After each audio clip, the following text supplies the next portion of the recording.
Hello guys, good morning.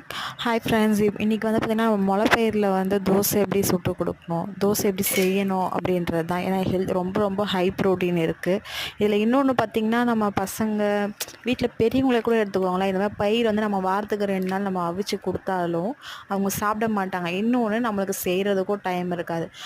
இது ரொம்ப சிம்பிளுங்க, ஒன்றுமே இல்லை.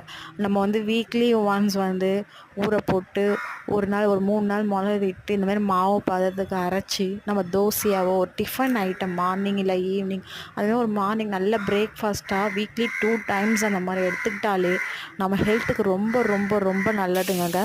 இன்னொன்று பார்த்திங்கன்னா முக்கியமாக குழந்தைக்கு இல்லை பெரியவங்களுக்கு அதிகமாக இந்த மாதிரி வாரத்துக்கு 2 வாட்டியாச்சும் இந்த மாதிரி செஞ்சு கொடுங்க. ஸோ இது ரொம்ப ஹை ப்ரோட்டீன் இருக்குது, உடம்புக்கு இன்னமும் பார்த்திங்கன்னா ரொம்ப ரொம்ப ரொம்ப ஹெல்த்திங்க.